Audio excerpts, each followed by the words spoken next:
Assalamualaikum warahmatullahi wabarakatuh. Perkenalkan, saya Alif dan kedua teman saya, Dila dan Robi.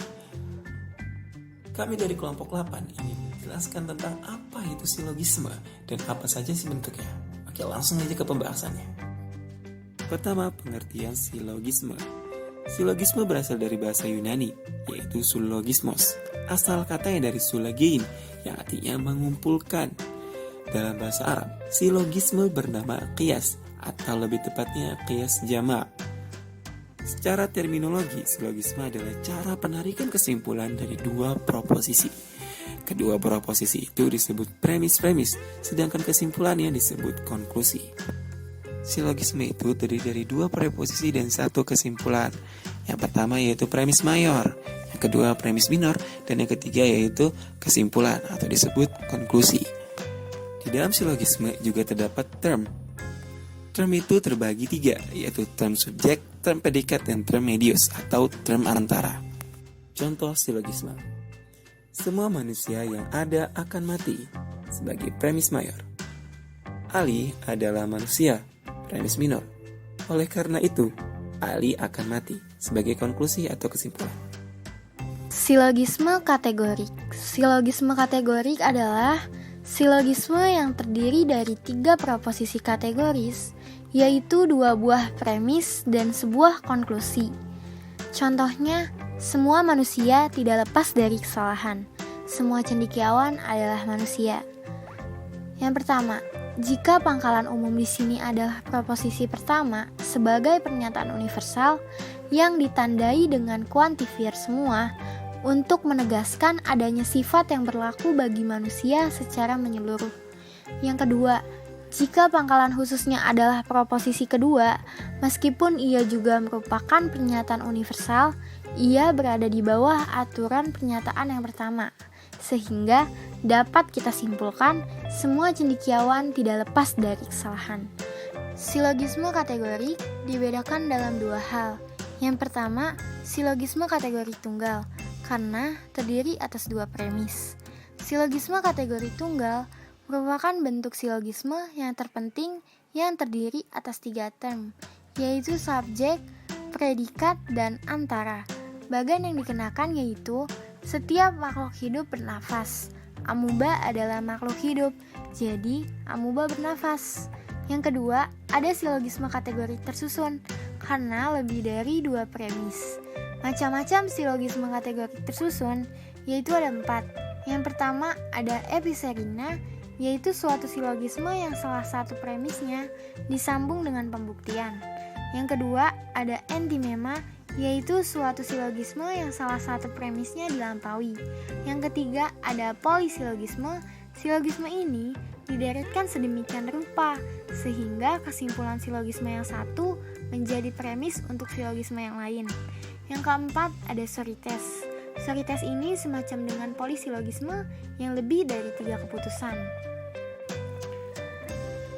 Adapun hukum-hukum yang harus ditaati dalam silogisme kategori yaitu yang pertama, silogisme tidak boleh mengandung lebih kurang dari 3 term. Yang kedua, term antara tidak boleh masuk kesimpulan. Yang ketiga, term subjek dan term predikat dalam tidak boleh lebih luas dari premis-premisnya. Dan yang keempat, term antara harus kurang-kurangnya sekali universal. Silogisme hipotetik. Silogisme hipotetik adalah argumen atau pernyataan yang premis mayornya berupa proposisi hipotetik, sedangkan premis minornya adalah proposisi kategori yang menetapkan atau mengingkari term predikat atau term subjek premis mayornya. Pada silogisme hipotetik, kita juga mengenal term aksiden dan term konsekuen. Ada 4 macam tipe silogisme hipotetik. 1. Silogisme hipotetik yang premis minornya mengakui bagian aksiden. 2.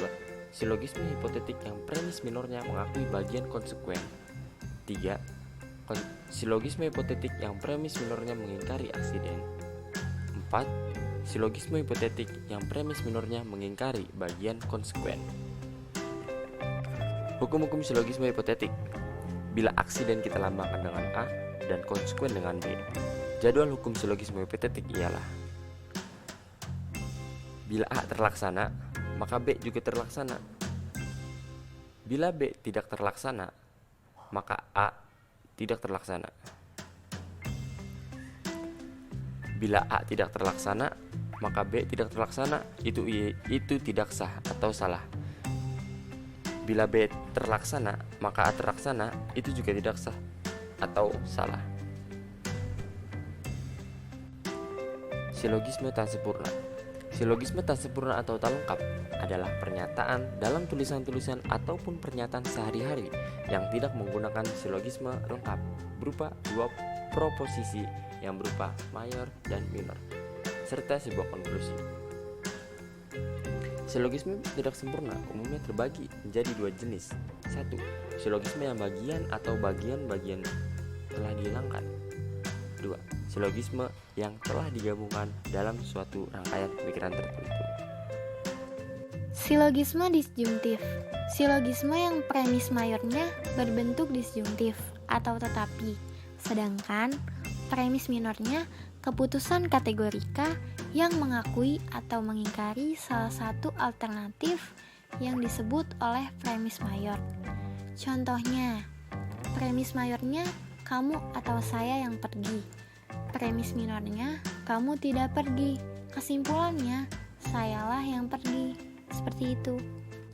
Adapun hukum-hukum silogisme disjungtif yaitu yang pertama, silogisme disjungtif dalam arti sempit.